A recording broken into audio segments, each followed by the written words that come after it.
Hi guys. Thank you for tuning into That Sick. This is episode 11. I'm your host this week. This is JB. And I'm Justine. I'm Heather. Hi. Hi.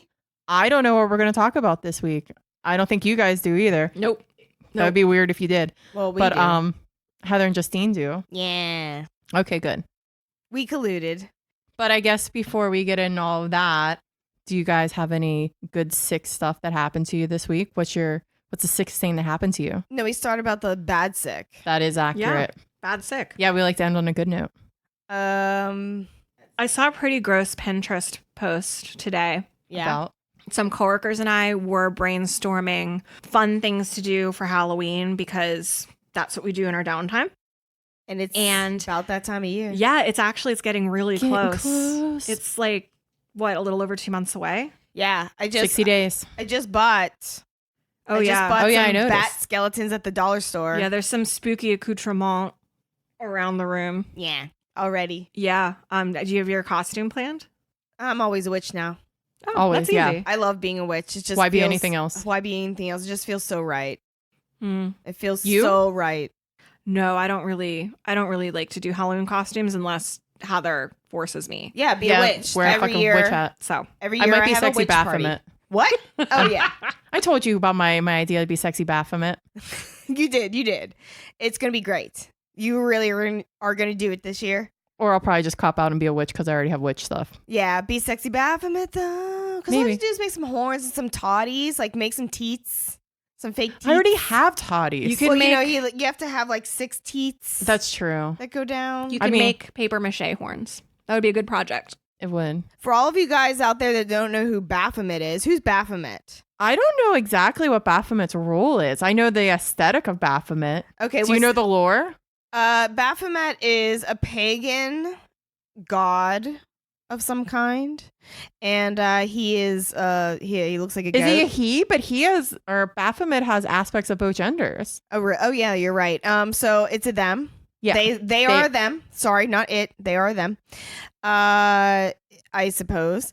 And Baphomet looks like the devil, or is sometimes Like- a stand-in for the devil, but it's not really the devil. Yeah. So I guess I didn't know a whole lot more about the Baphomet lore other than it's a titted, like, I think maybe you beast. should do some research if you want to have an accurate Baphomet costume. Do you want to have a accurate costume, or are you just kind of like going with the flow? Well, no, I suppose if I were going to dress up at this as my costume, I would get some research done so I don't look like a fool out in public. How dare you look like a fool? It'll be like the time when I was in 9th grade and I had a Rage Against the Machine t-shirt and some nerd in my class asked me to name 3 Rage Against the Machine songs. Fuck that guy already. And I totally couldn't because I only knew Bulls on Parade.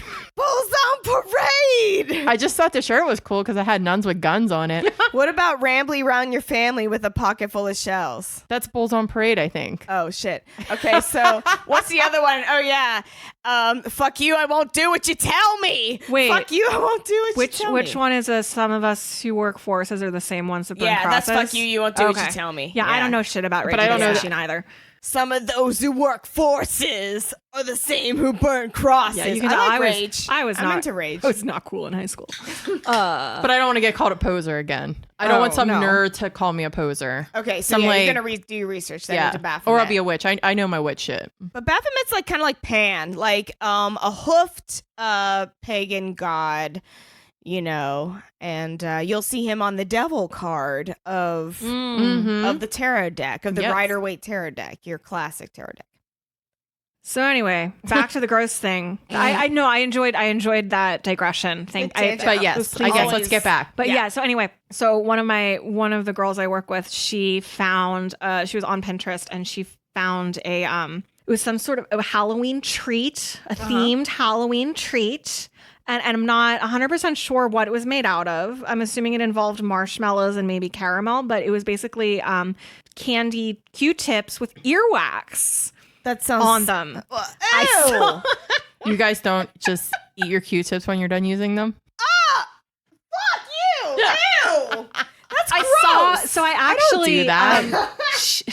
So I have the link. So if we remember, I'm sure that we always say we're going to throw stuff up on the Insta, and then when the episode actually posts, we probably aren't. Because No, okay. Are you keeping track of this? Because Girl, I'm not. as long as you make a note of the link now and like put it in the thing, I will put it on the Insta when it airs. Okay, I'll try to remember that. Anyway, so I do have that image, and it is truly disturbing, and I don't know why anyone would make that. I would not eat it. And I like your wax extraction videos. Oh my God. But I'm a big fan of cleaning my ears. It feels so satisfying, but I don't want to think about it in like eating food candy terms. Like I kind of want to puke. it looks disgusting. So we all had a good laugh about that one. We won't be doing that. Justine, What? that's sick. It is.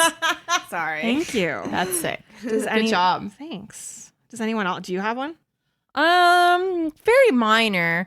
Just on the walking trail that I go on most days, there's been this dead mouse in the exact same spot, Ew. and it's only getting more and more covered in flies every day. And How come an animal has not eaten it? I don't know why, but this mouse is just there. Maybe it's too rotten now, and it has to be overtaken by the earth. Poor boy. It was still there this Or girl. morning. It's just like gravel right in that spot, so maybe that's why it hasn't got absorbed. Maybe you should get a trowel and bury it. I do consider doing something that I'm like, no, that's a half decayed mouse. I don't want to touch that. There's no, that's not your job. One It's time, not, but I do keep looking at it every single day. And I'm like, wonder if that dead mouse is still Well, here. and especially it always is. It could have diseases. You definitely don't want to dead touch mice that. are sick. Yeah. One time when in my old job, I worked in this office, and there was a strange smell behind my desk. Behind. And it was there for like a day, and then I was like, what is that smell? And then I finally went to like go investigate, and like wrapped up in this, it was just like a piece of cloth. It was like a company that made a bunch of products, and so we always had product samples like all over, and like so there was like these bathrobes and shit all over the place all the time, because that was one of the things we made. And so like there's a bathrobe on the floor, and then like in there was a dead mouse, and it literally smelled like the worst like pit toilet you've ever smelled. It didn't smell like a dead body smell, like a human body. It smelled like a toilet. It was fucking sick AF. And so, yeah, dead mice. Ugh. This one doesn't smell. It's well aerated. Yeah, I'm glad it's outside, because inside. But I can't, like, I'm surprised, like, you'd think at least someone's dog that gets walked there would have, like, It's always gone covered at in it. flies. Ew. Well. Doggos. Don't do Doggos have it. not. Yeah, those doggos don't eat the mice, but they'll sure take a bite out of me. Ugh. True. I don't have anything sicker than that this week. So, Yins, guys, that was a good job. Thanks. You're welcome. All right, shall we get into it? Let's get into it. What you guys want to talk about this week? You guys can't gross me out. I don't believe in you. No, we're scaling back from last week, because Yeah, 'cause it was rough. Last week was really traumatizing for all of us. Dude. I haven't even gotten around to editing that episode yet, and I'm a little concerned. Anyway, do you want to reveal or should I? I don't care. Do you want to? I don't care. I think you should. It was your idea. Okay. It has to do with one of my favorite subjects, which is death. Death. I love to talk about it. Mm-hmm. And so that's basically kind of like the overarching theme is death. It was a broad theme this week. Yeah, we will Death. We will cover death in many different ways. Yes. So I know death is not always so sick as it like kind of spooky. Yeah. So because last week was so rough, we kind of went in a more sick and an interesting way. I mean, it's still like a little bit gross, but it's not. We're not traumatizing you this week. We're definitely not grossing you out, but it's gonna be super cool. I definitely had some friends that I talked to at work that were like, I started listening to your podcast, and then I heard you say something about like bugs going in people's ears, and I was like, boop, and turned it off. Yeah. that tracks. Yeah, that's fair. I knew that would happen. It's not for everyone. It's not, and that's okay. I appreciate that they tried. Yeah, thanks. Yeah, We do appreciate the effort so much, for real. From what honestly. I can tell, I think we have approximately 20 people in our lives that are listening to us. So, hey, on a regular basis, which is 20 more thank than I you, ever would have every dreamed single of. one of you. Thank I you know. again. Kisses.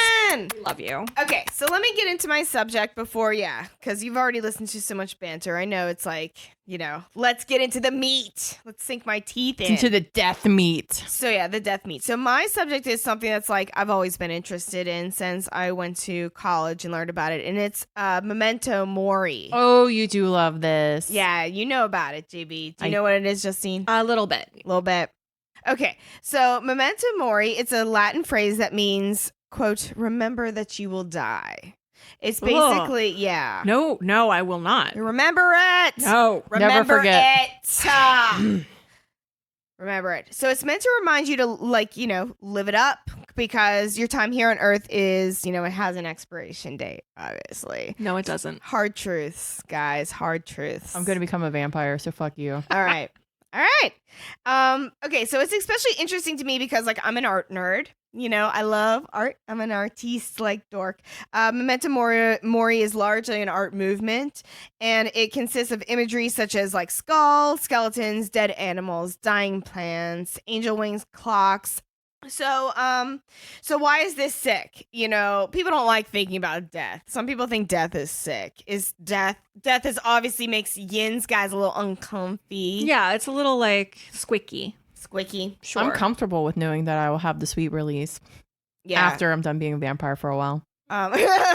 Well, okay, so we're all gonna get comfy with it, guys. Okay, it's so happening. I'm gonna try through my thing. My goal is to try and make you guys and my listeners a little bit more maybe think about this philosophically and get a little bit more comfy for death, because that's what Memento Mori is all about. Get comfy for death. Remember, you will die. Get comfy with it.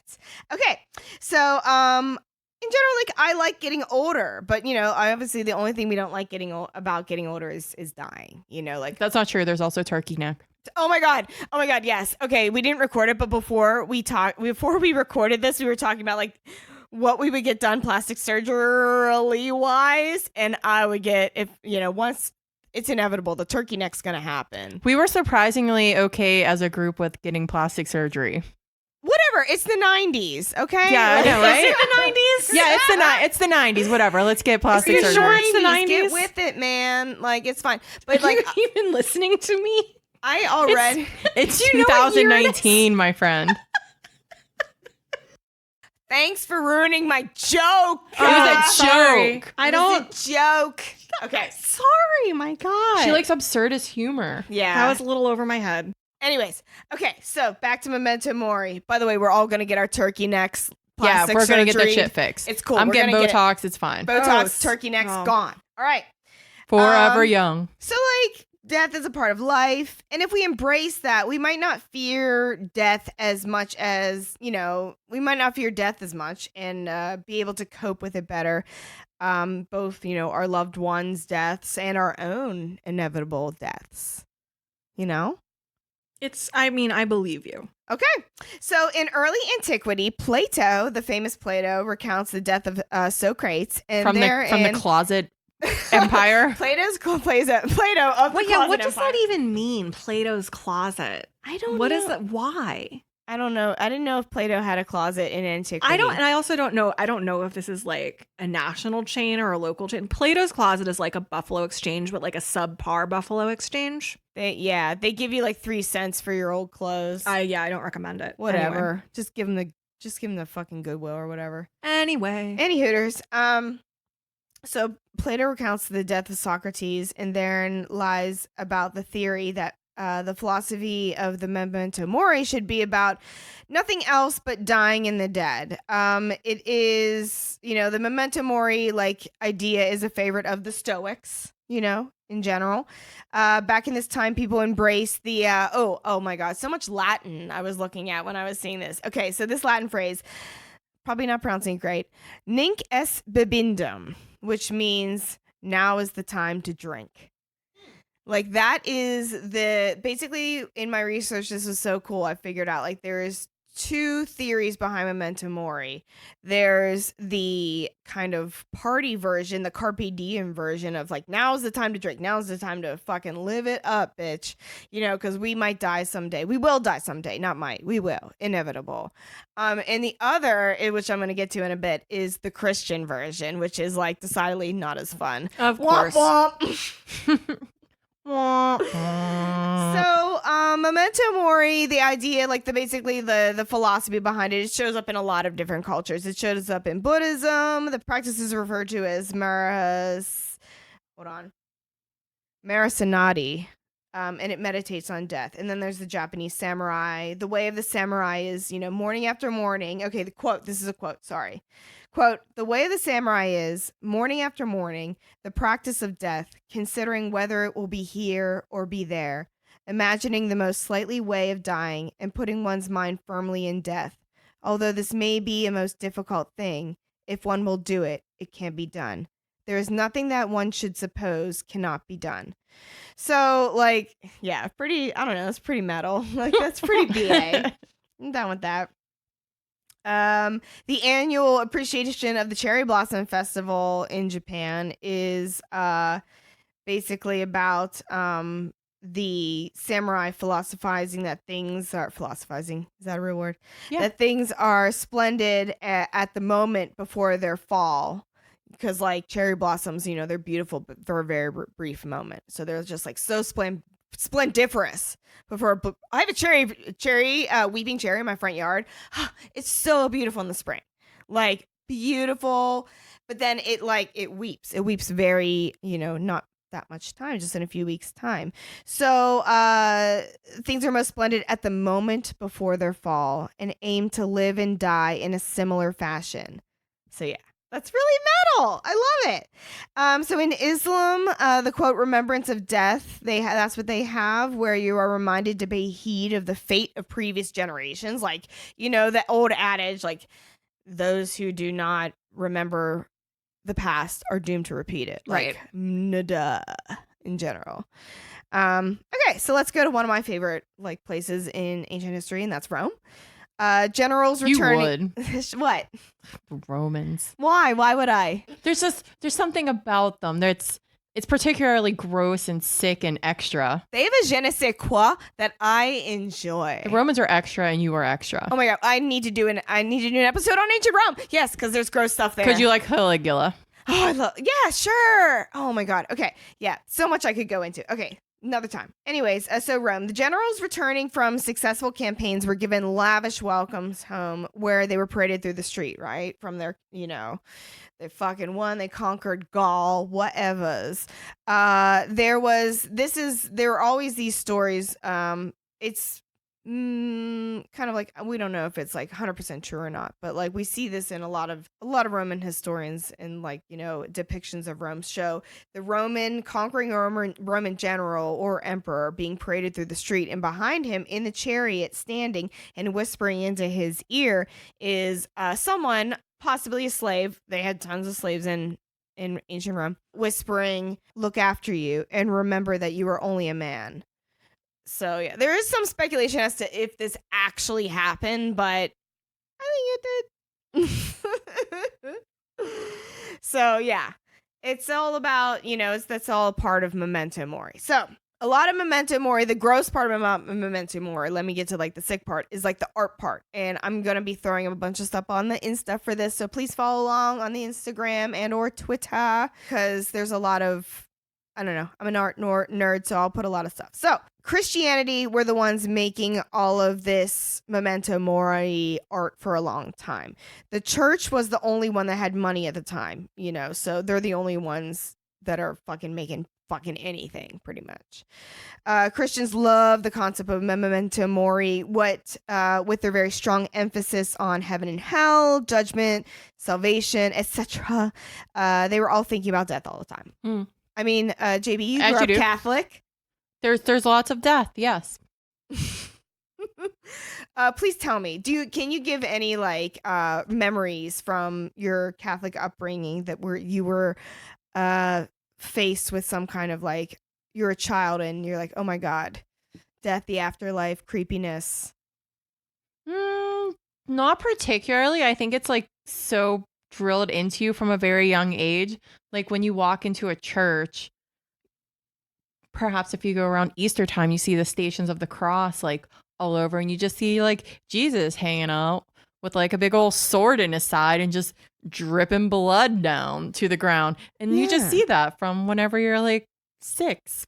That's that is something that like I didn't grow up in churches. That is something that I always felt that was like, wow, Yin's guys are that's pretty brutal, but all right. It's, I guess There's a lot of blood in the art. it looks very brutal all the time, Christian art.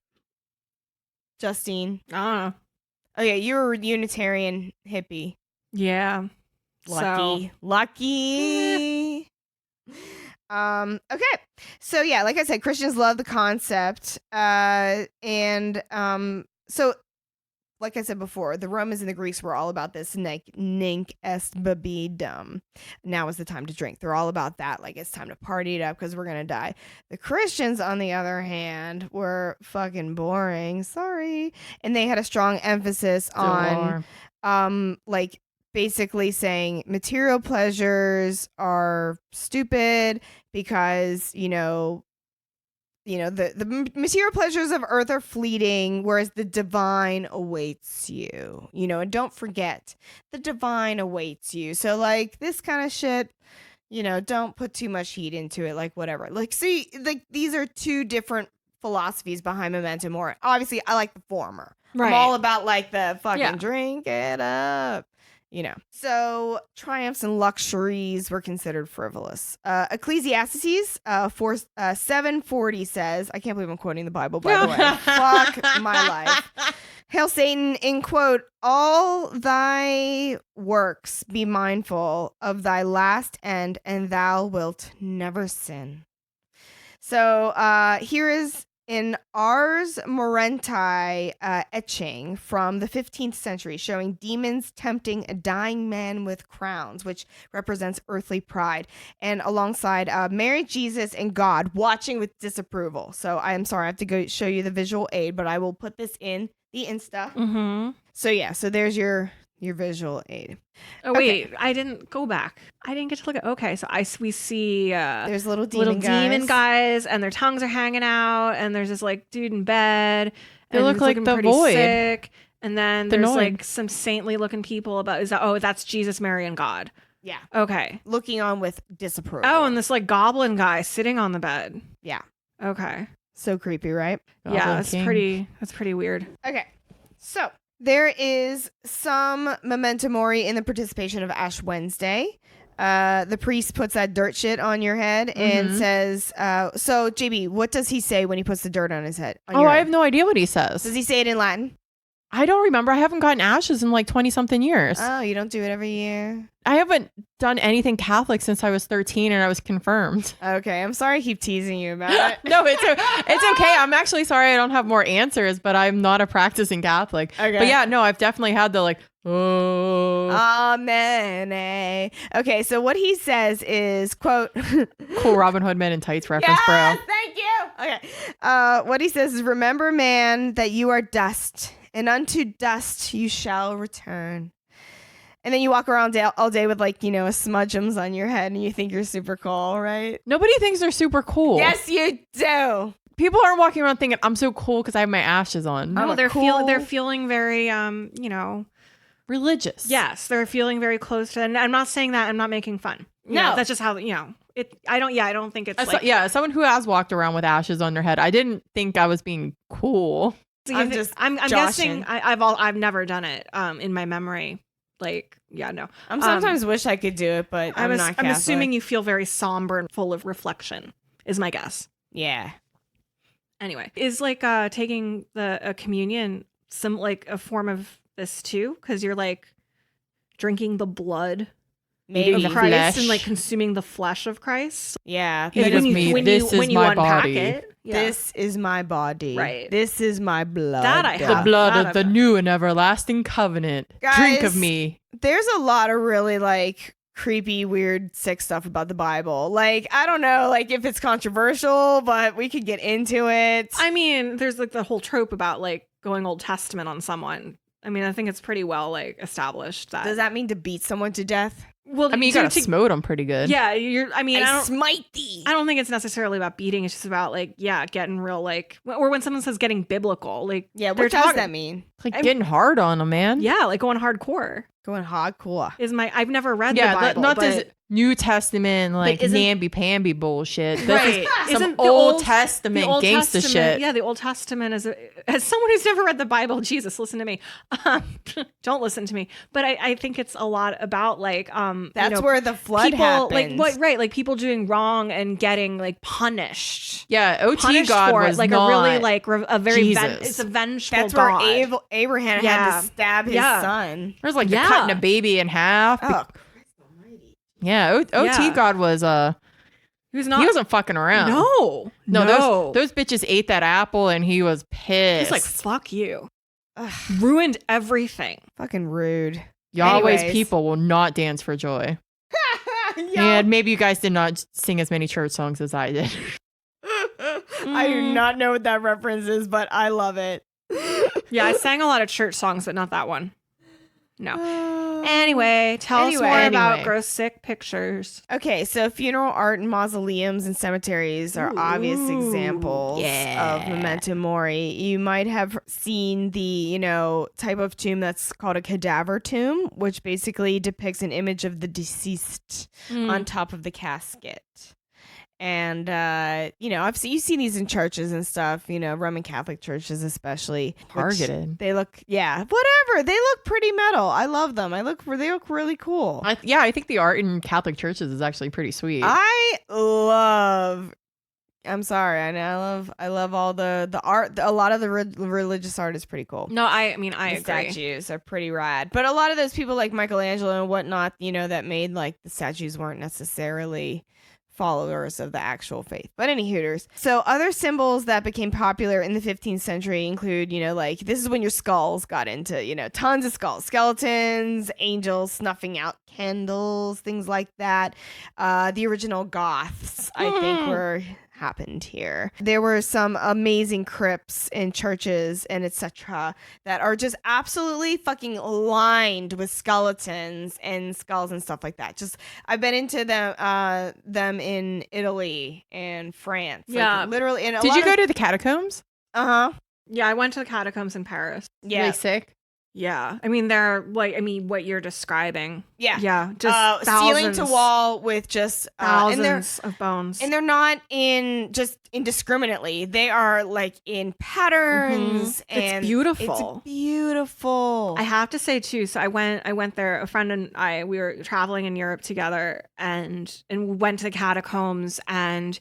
It was definitely, it's just hard to describe. Well, you've been down in them, Heather. Yeah. Like, did you feel when you were down there that it felt heavy? Like it's really, It's. I'm not going to go so far as to say like I felt, spirits or ghosts, but it felt very like you were surrounded by just like tons of dead human remains, and you can see them with your eyes. It's just very surreal. You definitely felt like heavy is the best way I can describe it. Yeah. It's not the kind of anyway. So I would totally recommend it. The Capella de Ossos, which Ossos means, osseous, bone. That's, I love Latin. I never took Latin, but I love Latin.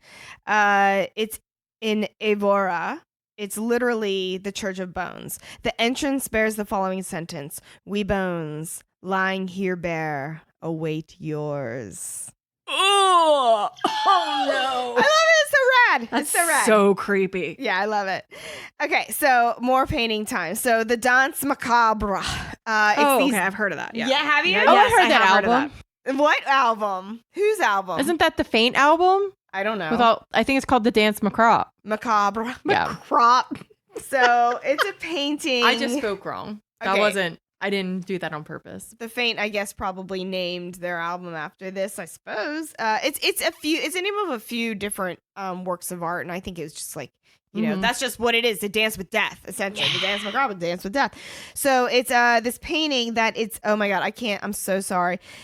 Hrastrovy in Slovenia. It's in the Holy Trinity Church, and it's dancing skeletons leading people by the hand to the grave, rich and poor alike. So it's like you're gonna die if you're rich You're gonna Bridgeport. die. Sorry, we're all going to the same place. Clocks and watches were popular Memento Mori pieces. Public clocks were often decorated with Ultima Forsan, which means perhaps the last hour. This could be your last hour. Isn't that so spooky? Wait, like in Europe, I'm guessing. Yeah, in this time, like this is basically we're going through the I'm sorry I don't have a date for you but we're going like this is in Europe in like basically the 15th, 16th century. Wonder if any of those clocks are still around. Like maybe not functioning, but you know. Well, I guess it goes it later because and later on this continues throughout the Victorians, which I'll get to. So you might have have you ever seen the phrase tempus fugit? Yeah. Do you know what that means? I should. Something about time and something about quickly? Yeah. Slowly. Oh, Yeah, okay. you're really close. It means time flees. Oh, yeah. Okay. Yeah, and that's still used today and it's printed on a lot of modern clocks. Tempus fugit. I thought that was really cool. Okay, so Mary Queen of Scots had a timepiece that was a silver skull, and it said, quote, "Pale death knocks with the same temp upon the huts of the poor and the towers of kings." Well, that's a good thing for a queen to remind herself of. For sure. Yeah. For sure. That's a bit progressive. Yeah. I'd So- imagine. Oh. Some things, another type of art movement related to Memento Mori were the Veritas paintings, or Vanitas, sorry, not Veritas. Veritas would mean truth. Vanitas means vanity. And these paintings are kind of similar to Memento Mori because in the way that they remind viewers of the frailty of life. But the Vanitas still life paintings are all about things that have more bacchanal type feel to it. You know, you've got musical instruments, wine, books, things that remind us of the, it's honestly meant to be like things that remind us of the quote unquote worthlessness of worldly pleasures, which. And I was going to say, it sounds like all the great things about Life. Right, exactly. Like nunc est bibidum. Like drink it up. So yeah, like I said earlier, Victorians love this shit. As you can imagine, back in the day, average lifespan up to that time was about 40 years. Yeah, and like children, it was like really common for children to die of like diseases. Yeah. Death was It really super- could be your last hour, any hour. Yeah. Death was much more common. Death could be around all the time. So many people had these Memento Mori tokens, and they had like statues on their desks in their offices, even to have like it wouldn't be uncommon to have like a little statue of like a little skeleton in your office. Death photography was also popular, which I feel like I might be able to get into a totally different episode. I agree. So I feel really like that's didn't its own. explore that yet, because that's super fucking sick. Yeah. That's fucking sick. Death I think it's photography. nice. It is nice, I guess, but it's sick to to photograph. I don't know. Looking at people's dead bodies is Well, they're creepy to a lot. But it's like they're not Not me. fucking autopsy pictures. They're like remembrance pictures. It's their first moments of death. They definitely are. It's like baby remembrance. graduated. Oh, Well, but to that is, death. that's how some people see it. Yeah. When anytime there's a conversation about death and our reaction to it, like so much of it is informed by our culture and like what we're used to, and totes. And I Especially. just want people to be a little bit more knowledgeable about death and not. I mean, it's natural to be afraid of death. I don't want to die. I mean, honestly, nobody wants to. Obviously, okay, take that back. I know what you mean. But most Yeah. people But yeah, prefer living. Point taken. but I think that we need, at least in American culture, to get a little bit more comfy with the fact that it's an inevitability, and we need to be more prepared and thoughtful about it than a lot of times that we are. A lot of problems end up happening for people because they don't prepare because they don't want to acknowledge that they're going to die. Yeah. This is a PSA. Please get a power of attorney and a will, living will. Thank you. Okay, moving on. So other notable examples in art, actually, Vincent van Gogh, not Van Gogh, Van Gogh. He painted what could be considered a Memento Mori painting, and it's pretty like rad looking. Ooh, I like Oh, that. that is very badass. Describe, guys. It's a really It's a fucking. fucking cool skull, dog. It's a cool skeleton. Get skeleton, not just skull. Smoking a Smoking. cool cigarette, or is Or that a a joint? joint. That's a joint. You might be smoking a J. Smoking a J. I think it was a hand-rolled cigarette, as Van Gogh himself had a very heavy smoking habit. I want that. It's pretty rad, isn't it? Yeah. So, Yes, this is a painting that was painted by him. Obviously, he was a very tortured. If you know anything about Van Gogh, he was very tortured. He committed suicide in his 20s or early 30s. I believe his late 20s. But yeah, he painted the skeleton smoking a cigarette. And I'm sorry that smoking looks cool, guys. Don't do it. I don't smoke. I don't condone it. This skeleton looks cool as fuck. But this skeleton looks cool smoking. It's a fucking metal ass painting. I want a print of that stat. Yeah. Yeah, why isn't this shit in every hotel instead of Starry Nights? I know. Let's open a hotel and just put that picture everywhere. I don't think anybody wants to. I guess I answered my own question. Yeah. Especially if it's a haunted hotel. I love how, like, I know this Niche is crowd. like. What? I said niche crowd.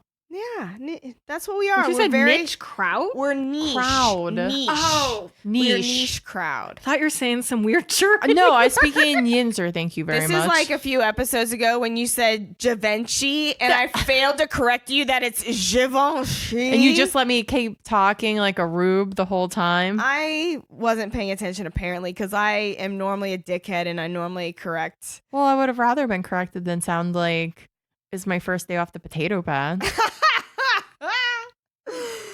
All right.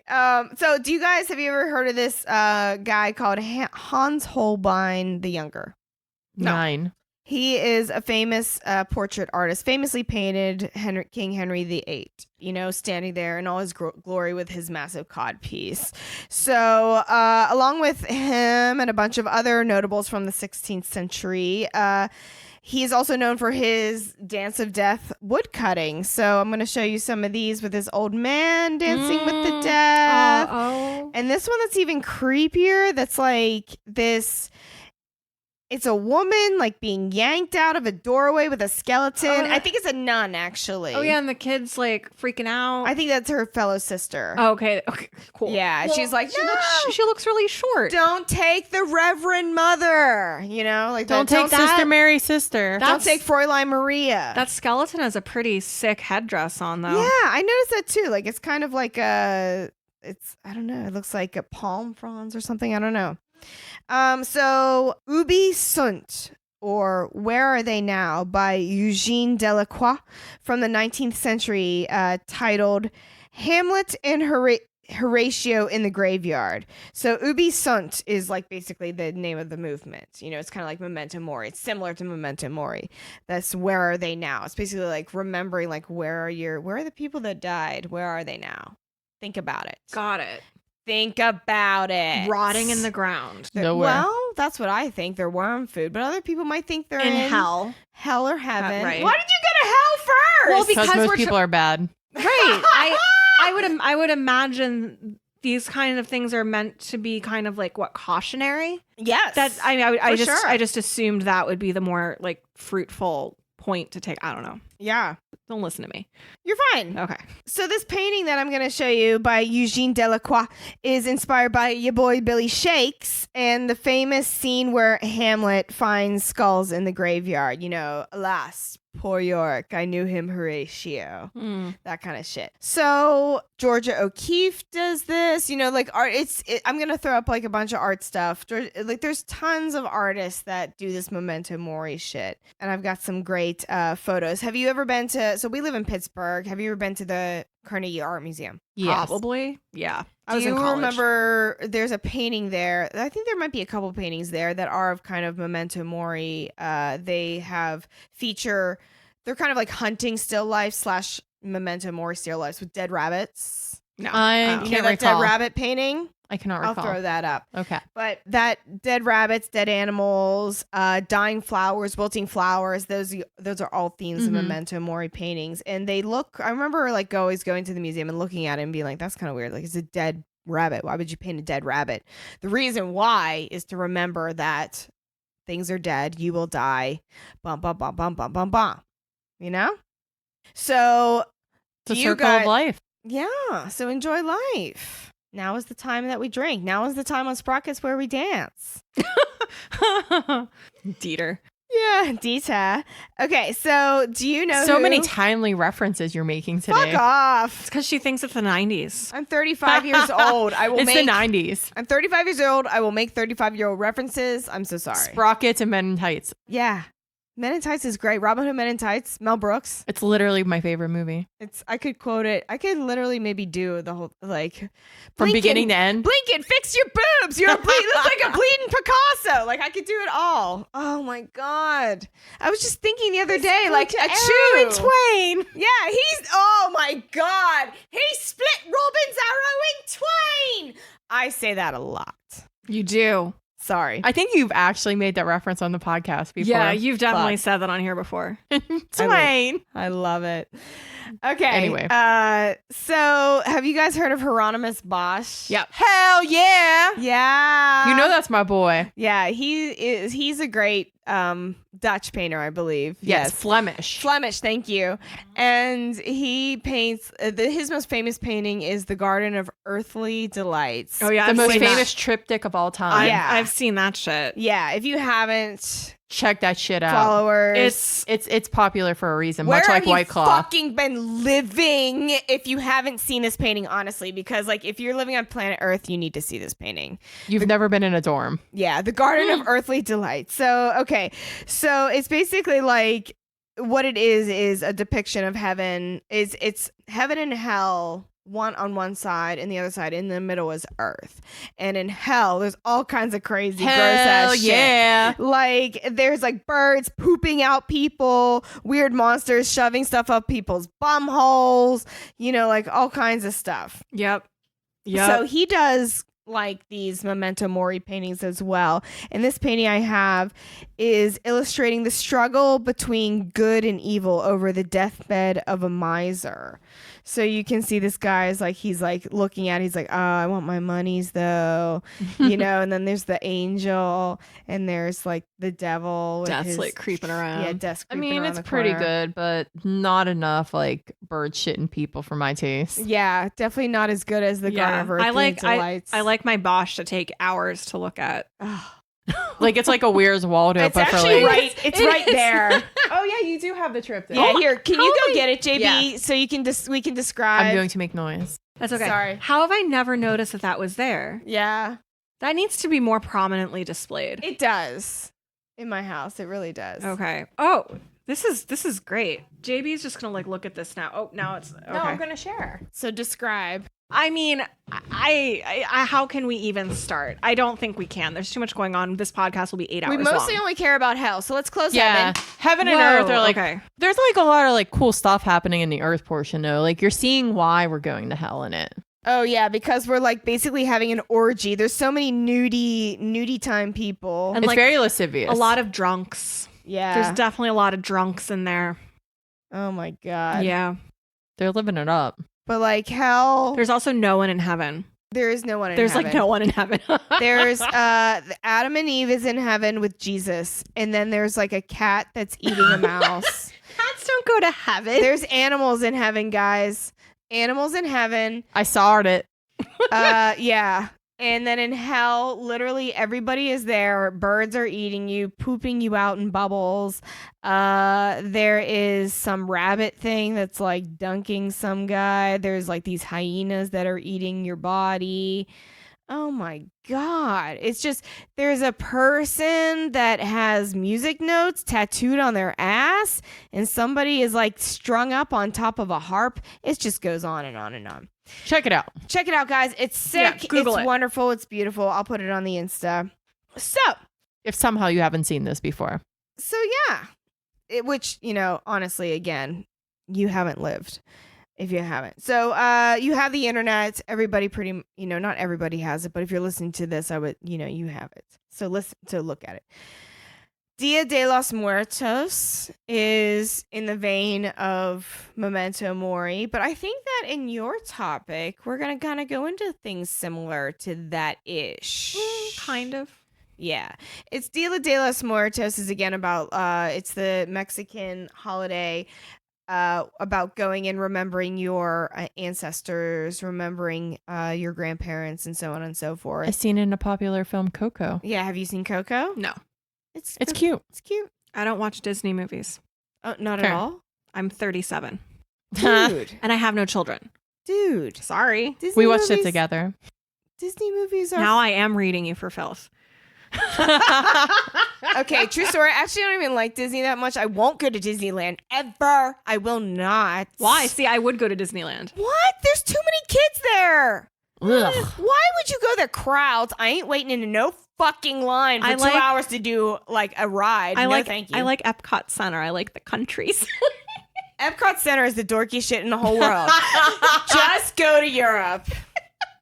Just go there. But oh my god. I want to go to the secret tequila bar. What? Just drink Yeah. tequila. Just go to Tequila Willie's. It's Anyway, fine. it's I don't think fine. that's a place that exists anymore. No, yeah. No, yeah. Tequila Willie's has Maybe been in the gone for like 90s. Sorry. Before you were even legal to drink. Heather, Dated do we have to- country bar references. Do we have to like concussion check you? No, I just don't 'Cause- get out much. Because when I had to do my baseline concussion testing for roller derby, I did try to say that it was 1999.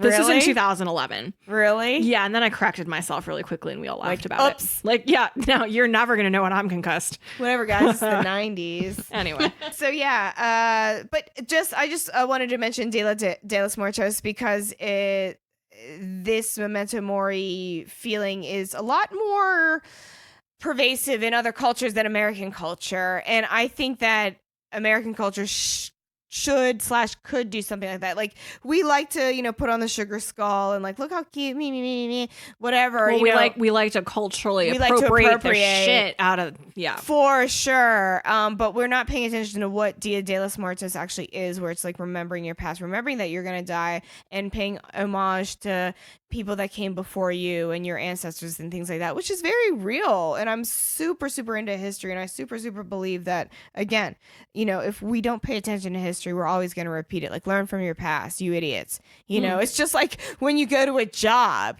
you don't like just walk into that job and like, hey, assholes, I can do this all better than y'all. Well, The people that have been there, a lot some of times. people do that, but I know, but point I mean, taken. Point taken, right? Like people that have been in the industry, they know techniques that are tried and true. Why do you need to reinvent the wheel? And so you always need to pay attention to your past and, remember your ancestors, because ultimately we are just worm food. And Yeah.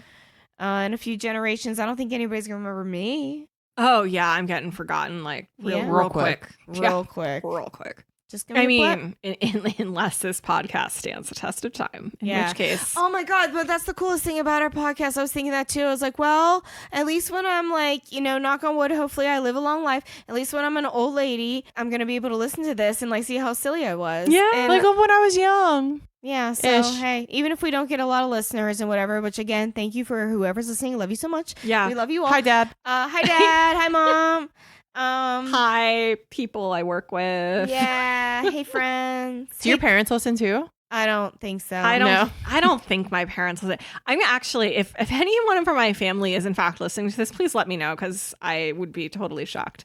But I yeah. feel like they know a lot of truths about me now that I haven't explicitly said before. Oh, well. But Oh, well. Anyway, They suspected as much. Hats out of the bag. So with that, I'm gonna wrap my shit up because that's pretty much all I had. All right. And yeah, that's my ending. My ending was just like I love Memento Mori. I think it's great. I think we should all try and keep that in mind and take it in either way you want. If you want to take it to the Christian sense, whatever. Do you, boo. But I want to take it to the Carpe Diem sense. Me too. You should paint Memento Mori. Yeah. Oh, yeah. Well, that's one of my plans for my Halloween decorations. Yeah. So I don't want to say too much on Okay. mic. Spoiler. But yeah, it's Because this is going to air really close to Halloween. Will it? About a month from Halloween. Okay. Well, that's cool. I'm glad you know. I don't know. Then Last week I was incorrect when I said that episode was going to air right after Millville Days. No, it's going to air before Millville Days. I know. This is the one Yeah. that's going to air right after Millville Days. okay. Then we need to do Like some directly more. after, like we will be severely hungover. Right? If we did it right, yeah. Yeah. If we did it right, And we will. I'll be vomiting. Then the next few weeks we need to do some more spooky topics. We're Oh, getting, you're right. We're getting Okay. Yeah. Well, this is the right place to do it. All right. Are you guys ready to to examine the depths of your souls. Always. And in answer to me, JB, the host and queen of uncomfortable questions. Totes. Yep. I like how much you're ready to submit to me. Oh, that sounded creepy. Yeah. Well, actually, this is a little question spawned by Heather's topic. Would you guys have a real skeleton in your home? I know the answer for Heather, but Justine? Maybe. Would you have the skeleton of someone you know in your home? No. Fair. Heather? Okay. You know what I'm going to say. What am I going to say? You're going to say yes. Hundo P. Someone you know? Oh, yeah. Wow. I fuck. would do. Mm-hmm. Totes. They're dead. It's a dead person. It's fine. It's a corpse. It's not a person anymore. You would have your mailman's corpse in your house? Oh my, sure. I gave him an Aldi's card for like Christmas last year. Whatever. We're on good terms. The least you could do is honor him by having his skull on your table. Sure. Fair enough. Me as well. I would Actually. say, okay, if say my mom told me that it was her wish that after she dies, I get her skull and I display it in my home, I would do that for her. Yeah. Yes. Yeah, but I wouldn't personally like seek out someone's skeleton. You're not like, I have to have. Yeah, I can't imagine that would be like a goal of mine. Oh, I want to have a fully know articulated it's- specimen skeleton. That'd be great. I know it's a goal of yours. Expensive. It's Yeah. expensive. I think I would just want a skull. Just a skull. I mean, I think like a whole skeleton's just going to take up a lot of space. that's It's going to be a what bit I was cumbersome. thinking. Yep. And how do you display it? And how do you Do you make them do like jangly bits? And Any how do way you you ma- want, and how do you baby. maintain it? That's a lot of dusting and like little crevices and like how many bones? 206 bones in the human body, right? Something like that. Oh, Christ. I don't know. Really? I think so. Don't look at me. I don't That's know. a lot of honestly. bones. I'm not good with the numbers. That's a lot of bones to Not dust. good It's a with lot of numbers and bones. dates. Just saying. I would much rather Hang your have jewelry on it. I want way more animal bones. Like I already have one piece of taxidermy, and I want way more. Like I wish I have I want a big taxidermy collection. It's so fucking expensive, so I can't afford it. That's why you have to learn how to do it. Yes, Mhm. it's a dream of mine. If I won the lottery right now, one of my hobbies, like I like to do a lot of crafts, but I would pick up taxidermy. That would be like the next hobby I would pick up. The only reason why I don't do it is it's time intensive and very money intensive. Like there's so much you gotta fucking buy formaldehyde. Like what Yeah. the hell? I can't do that. So how about I seem to remember from when I was little, I think my grandmother had a copy of this. It was like an old Boy Scouting book from like the turn of the century or like the early 1900s. And I forget what it was called, but I think it's like something that like stayed in print. And I think by the time I was a kid, more as like a novelty. But it was like amazing. Like the book had all of these different basically how-tos for things like making your own canoe and building a lean-to. And there was a whole chapter about doing your own, learning how to taxidermy. No way. Yeah. So maybe if I can figure out what the hell that book was, Find that shit. I'll let I you want know. I'll let you know. And then you can learn how to DIY taxidermy God. like a 1905 lad. I gotta tan that hide. I gotta deflesh the hide. I gotta tan the hide. I gotta make a model. And we talked about this in a previous episode. Yes. We know. Any Hooters. Anyway, so Good challenge. we took a little break.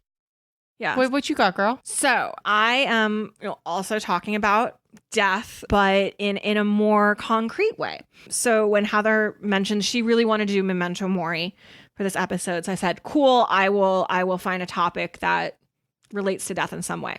So what I found was there are some cultures around the world who treat death very, very differently from us. And we've kind of started talking about this a little bit earlier during Heather's piece. And we were talking about how death rituals can be tough for Westerners to contemplate because we are very buttoned up about it culturally. Like we don't like to talk about it. We don't like to acknowledge it, etc. Get freaky with it, guys. Come on. Get with death. Get with death. But in other parts of the world, death isn't seen as an absolute ending. And the dead are seen as people to respect and take care of. Right? So I'm going to talk about two different cultures, one in Indonesia and one in Madagascar, that ritually exhume bodies years after death in order to interact with them in various ways. Not like that. Oh, you think I went right to Yes. necrophilia? Yes. Fuck you. How dare you? How dare you? I was right. Maybe I was just thinking about dancing with them a little bit. Well, Dance macabre. then you're going to like this. I think I You're will. gonna like it a lot. And you know, and again, like this episode is definitely we're not getting real gross this week because we got gross enough last week. But Long day. I was researching this topic. It was just so fascinating and interesting and very, very much outside of our experience as Americans. So unless you're really, really squicked out by dead bodies, in which No. case I can't help you. But yeah, I thought this was so cool.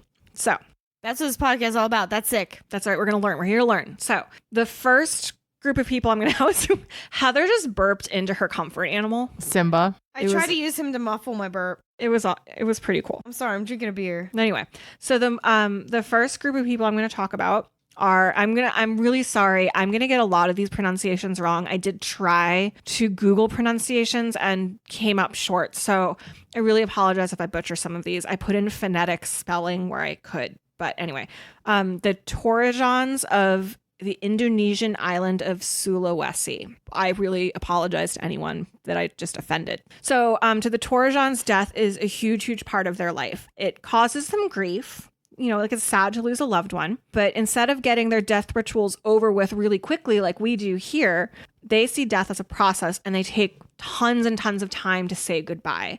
So to them, the thought of burying a body within a week of death like we do is completely unthinkable in terms of how they experience the grieving process. And when a person in their culture dies, they think of it at first as being very ill. So they don't think of that person as gone yet. They think of them as being very, very sick. Kind of like how when we maybe have someone on life support so we can say goodbye to them, even though we know they're gone, but they're breathing. So, you know, to us, that's like, okay, we can still say goodbye. Yeah. Heather is really distracting me with a bunch of photos right now. Sorry, I'm trying to take some like freaking candid photos here every once in a while. Like, Anyway, but to the Torajans, when someone passes away, they're not fully gone yet until the entire funeral ritual is complete. So the first thing that happens is the corpse is treated with formalin, which is a solution of formaldehyde and water, and this prevents decomposition and causes the body to dry out and mummify instead. And so when I said before that they'll take tons and tons of time to say goodbye, that could mean anything from several weeks to months to even sometimes years.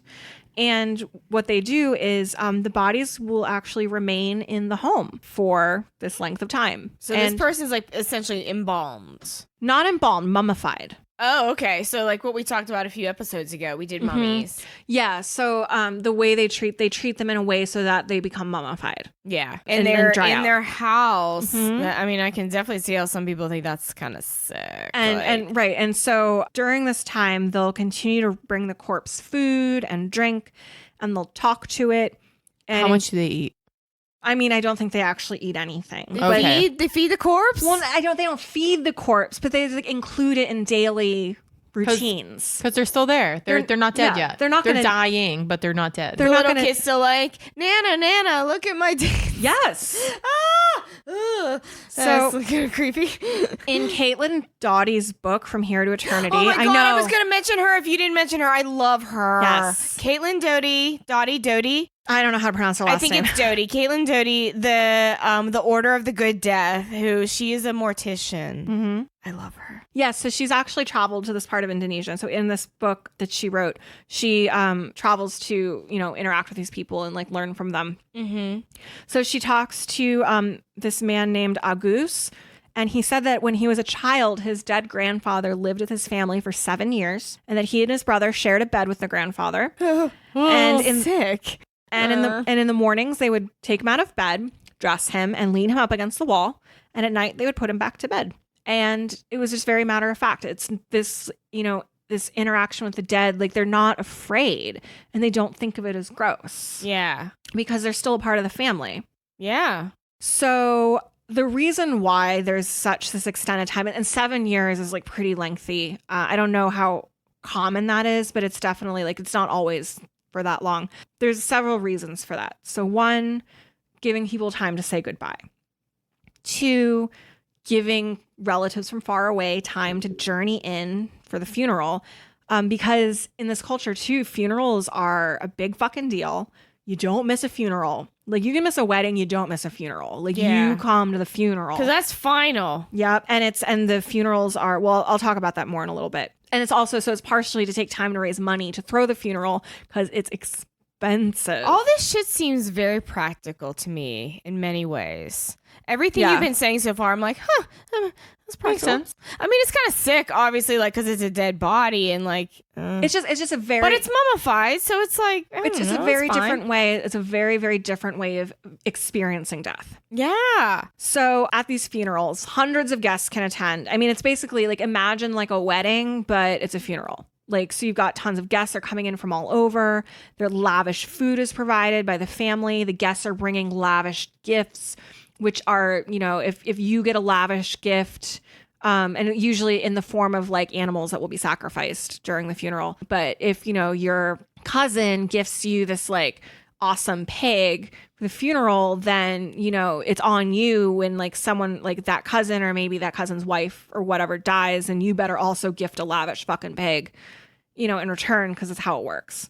So just like a wedding, like, you know, you get invited, you have your wedding, and somebody gives you hundo P. And it's like, and it's really like, you gotta give them hundo P. It's kind of like a family reunion too, because it like everyone comes. Like, you don't say no, you don't turn, like, you find a way to get there. Yeah. So guests will spend large amounts of money donating water buffalo and pigs, and their sacrifice is part of the ritual. When the first animal is killed, they believe that that's when the deceased can also finally die alongside the animal. So, you know, before, and I said this is all part of an extended grieving process. So they're, you know, giving themselves time to say goodbye. They don't believe that the person is actually truly dead until that part of the funeral. And also, I'm using the word funeral. That's probably not the right word, but it's one that we understand. The death parade. Westerners, yeah. It's a ceremony. The danse macabre. There is dancing. Yeah. All right. So bodies are generally not buried, but they're placed in caves, a carved stone grave, or suspended from a cliff, like within like an enclosure. I don't think the bodies aren't like out in the open hanging from a cliff. They're like in an enclosure and like kind of placed on these, it looks like planks coming out of the side of the cliff or something. Anyway, excuse me, I also burped. So once the funeral's over, death is still not over. The Torsians believe that your connection to your loved one persists even after death. And so about every 3 years, bodies are exhumed as part of manene. I really can't pronounce that. Or the ceremony of cleaning corpses. So this ceremony takes place each August, as in right now. And it's a fairly major festival that tourists go to. And if you've ever watched the Netflix series Dark Tourist, which I know you're such a big fan of that dude, but I still can't get into it. Really? Yeah. Oh, no, I can see why you might not like it. But he does, one of his episodes, he goes to this. Okay. Yeah. So, and talks all about this. You can see. Yeah. So you might at least want to check that one out. So bodies are taken out of where they were interred. They're washed. They're given fresh clothes, and their coffins are repaired or replaced.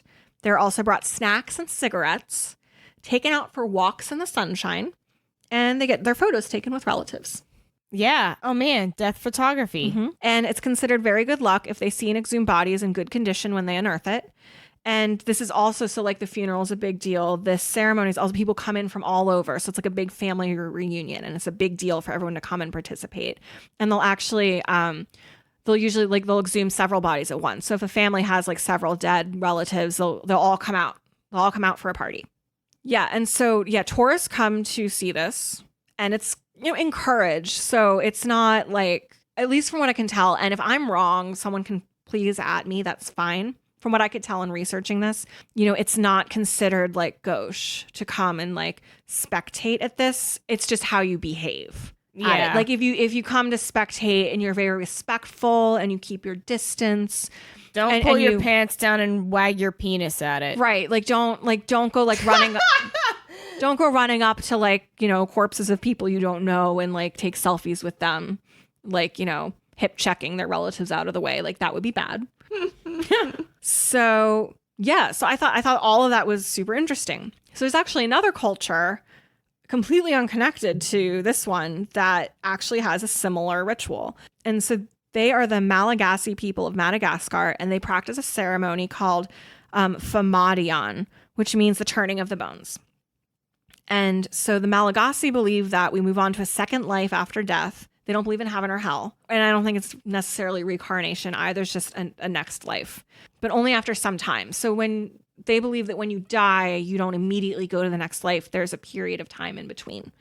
So between the initial burial. Is this like ghost time? Kind of. Is this when the ghost whisperer, Jennifer Love Hewitt, can talk to you? I don't know. I never watched that show. Okay, sorry, obscure reference. Go on. So between the initial burial after death and the first time you're exhumed. Yeah, that's right. Yeah, words aren't anyway. So the dead person is kind of in an in between the two worlds state.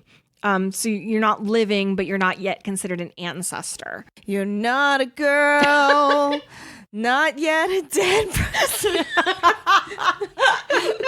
I'm sorry, that's really where I went. No, so good. Okay. So anyway. So the first time you're buried, you are placed feet first because you haven't yet traveled on. But after the first time you're exhumed for the ceremony and then reburied, you're buried head first to show that you belong to the next world. So basically after you die and you've been buried, years after your death, the deceased will appear in the dream of an elder family member and tell them that they're cold.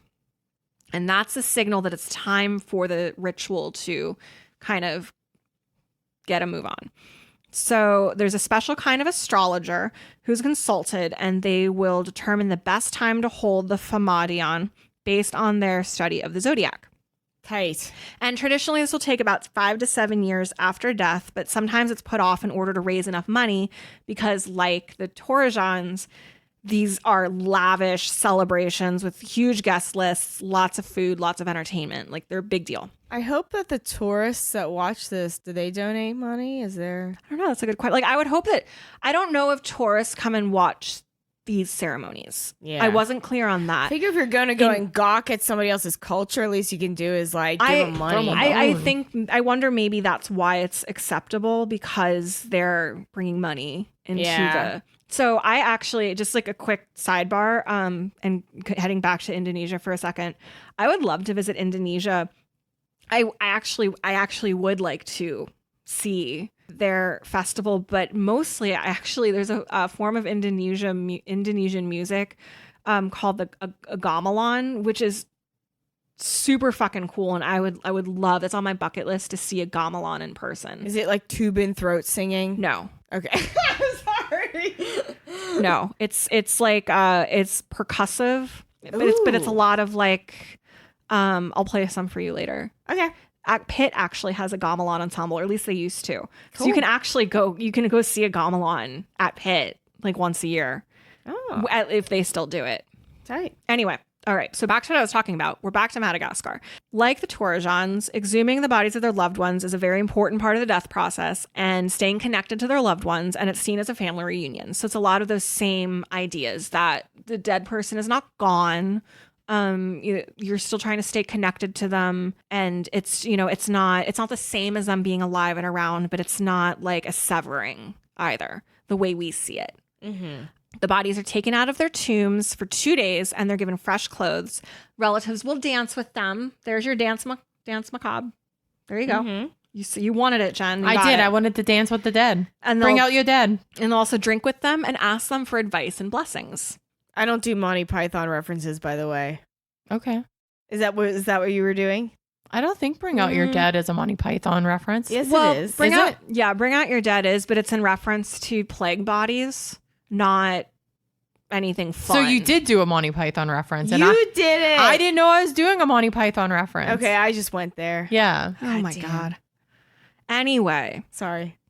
God. So when it's time to rebury the dead, it must happen before sundown to ward off bad energy and spirits. And then they're reburied head first with gifts of alcohol and money. And what then, more could you want? Yeah. So then the ritual's repeated about every 5 to 7 years, so their family can freshen them up, say what up, get some advice, and get a little dance. They asked the dead bodies for advice. Mm-hmm. Well, that's pretty cool. Yep. Like, because I guess you would just like think, okay, what would Nana do? Right, because these are their WWND. These are their ancestors. You Yeah. know, they're wise. Yeah. They've been through it all. Lord, I would love to go ask Graham some fucking advice. Some thoughts.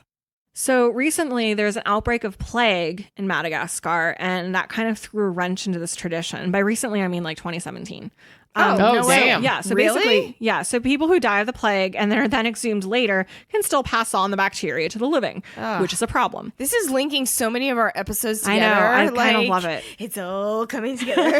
It's a sick universe. Yeah, I love it. So officials in Madagascar were concerned that continuing to practice Famadian, also like if I'm mispronouncing that too, I'm really sorry, would worsen an outbreak. So they banned the burial of infected bodies in tombs that could be reopened. But it continued to be practiced covertly, with one woman saying that she believed in the importance of holding the ceremony and did not believe in the plague. Okie dokie, Smokey. And that's all I got. Thoughts, reactions. I love it. That's so interesting. I knew you guys would like it. It's yeah. cool. I like that. I knew vaguely about that topic. Like I'd seen it somewhere. Maybe like 60 Minutes or something. JK, I don't watch 60 Minutes. My favorite. How old are you? News journalism program is Real Sports with Brian Gumbel. We all know that. I always liked Face the Nation with Bob Schieffer. But I didn't know any of the details. Yeah, so like I really liked the Dark Taurus series, and so I had already seen like, an episode about this, but yeah, doing the research on it was really, really interesting. Yeah. And it was totes interesting. I mean, there is some sick aspects to it. But that's like mostly our Western view. Yeah, of it. exactly. Until we got to the plague part, I didn't think anything was inherently sick, really. Right. I mean, and again, like aside from maybe sleeping in bed with grandma. But yeah, that's that. Yeah, I think that for me the it's just very, very, very different from how we experience death. But I loved how they just approach the grieving process and just the whole, like, they see death as a process and not as like a singular moment. Mm-hmm. Yeah, which that is really, that's very profound. And and they if presented with how we treat death and the rituals we have surrounding it, I imagine they would be like appalled. You'd be like, you guys are fucking weird. Yeah, it's so jarring. Like, why are you in a hurry to just get rid of your ancestors? Right. Yeah. And then like sweep them not sweep them under the rug, but get it out of the way. Get out of the way and move on. That's what I'm saying, y'all. Is like with Memento Mori. Remember, you're gonna die. Yeah. Death is inevitable. Just like. It's get used to it and also remember your ancestors. Yeah, not only don't forget that you're going to die, but don't forget the dead. It's okay to remember the dead. It's okay to think about the people that are dead. Think about the people that are dead a little bit more often and, Yeah.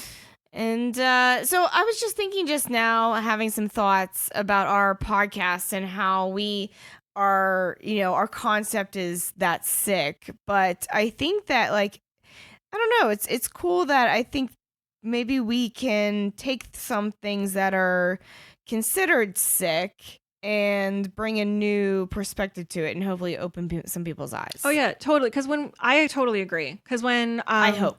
Well, because when I first came up with the concept for this, that the kind of like double meaning of that sick was very intentional. Yeah. In that, yes, we love talking about gross stuff, but that sick also, means that's fucking awesome, and we're like, that's really cool.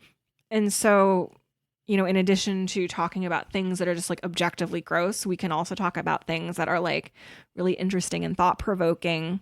Always with a gross bent, but yeah. And some people might consider gross, but hey, maybe we're going to tell you a little bit more about it. Maybe you not think it's so gross. Although there definitely are some things on this podcast that will always be gross, like bugs. Sorry, bugs. Yeah, and honestly, earwigs. After last week's episode, we might not have any listeners left. So sorry. Yeah. God, if anybody's listening to this, I'm sorry about the cannibalism episode. I'm not sorry. Bless you. Bless you. Okay, guys. Well, it's time for sickest thing of the week in a good way. Oh. I'm not the prepared sickest for thing this. for me is my cat does not have cancer. Yay! Hell yeah! I got Fat's biopsy back and it's good. He's so- good. Aw. Yay. Does he still have his cone of shame on? He does. He has to have it for 2 weeks. Oh He's so cute. no, BB. Yeah. And we got our other cat TB shaved and he looks like a Fucking weird. freakish. He looks like a little clown. He looks like a critter that is not real. You got to throw those pics up on the Instagram. Oh yeah, he's sick looking. He's still my favorite though. He's a disgusting. He is a little angel, but he's fucking gross. He's a wizard in a cat body. So yeah, I'm talking about my cat. Well, it's technically my husband's cat, but whatever. Our cat. We're married now, I suppose. But he had it. He got it before it was his first. But anyways, so he named this cat, "Oh hey buddy, how's it going?" Which is, weird. And now we just call him the buddy or TB for short. We always call him TB. So that's why his name's TB. Or TBBBBs. So or yeah. Tibbles. Tibbles won't groom himself, so we have to shave him every once in a while. We shaved him bald, and I'll throw those pictures up on the Insta. He looks like as somebody said, I think a dirty Q-tip, which I thought was accurate. Yeah, that's not wrong. He's Yeah. clean looking right now, though. Yeah, because he's shaved, but yeah, he does not know how to groom himself. And normally we try and brush him and stuff, and we feel real bad, but then we go on vacation, and then he doesn't get brushed like he normally does, so whatever.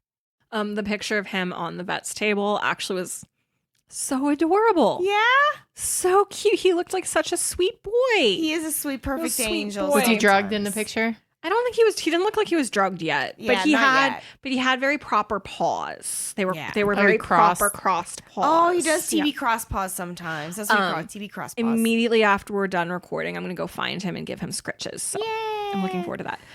So my sickest thing of the week in a good way is I am going on a little mini adventure this weekend to Oklahoma. Oklahoma, where the wind comes rolling round the plain. You So- knew that was happening. Yes. So a really quick backstory. A friend of ours and I years ago were talking about the states we still had left to visit.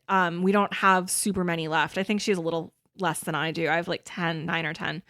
And Oklahoma was one of them. And we started talking about how, well, when are we ever going to get around to visiting some of these states? Because we're not going to have a reason to go there. And so we decided, oh, we should take a vacation to Oklahoma together. Ha ha ha. And every couple months she would bring it up and she'd be like, so when are we going to Oklahoma? I'm like, I don't fucking know. So we're finally going tomorrow. And I'm actually really pleased with how this worked out. We're actually just going to go to Dallas, which is much more interesting than Oklahoma. I'm sorry to anyone who lives in Oklahoma. I'm sure it's a beautiful state. It's very hard to get to from Pittsburgh. Easy to get to Dallas. So we're going to drive to Oklahoma from Dallas just for a little bit. It's like a 2.5 hour drive. That ain't bad. Yeah. So yeah, but the rest of the time we're going to do stuff in Dallas. And what makes it even better is that our friend who lives in Austin happens to be in Dallas at the same time. And we're going to hang out and it's going to be great. So Tight. yeah, I'm Nice. super, super stoked. That is sick. And Heather's going to check on my cat for me while I'm Yeah, gone. I get to watch and play with Rowdy. And JB, you're going to be away this weekend too, so I get to play with your cats Yeah, too. I'm going to I get lovely to- Colonial Williamsburg, Virginia. Are you going to see some smelting? I think so. Some Some butter churning, some old fashioned. what do you call it? rooted beer. Blacksmithing? Yes, Gonna all see of the this. smithy? Some sarsaparilla. I hope I see all of the old timey things. I'll probably get a tri-cornered hat. You'll see some You better. pewter dishes. Yeah. Yeah. They really like pewter, those Canadians, colonials. Wrong way. Sorry. It's getting late in the podcast and I've already had a It White is. Claw and a beer. Yeah. But yeah, that's my sickest thing of the week in a good way is that. Cool. Sounds like we're having pretty good weeks. Yeah. Yeah. All right. Well, thanks for joining us this week. You can subscribe to us on Apple Podcasts, Stitcher, Podbean, or wherever you found us. That would be awesome. If you liked what you heard. If you didn't, Spotify. oh, that's right, Spotify. I forgot to add that to my list. Thanks, Heather. Welcome. You can also follow us on Twitter at That's Sick Pod and on Instagram at That's Sick Podcast. Visit our website at thatsickpodcast.com or shoot us an email at thats.sick.podcast@gmail.com. So until next week, don't disrespect your dead ancestors because That's sick.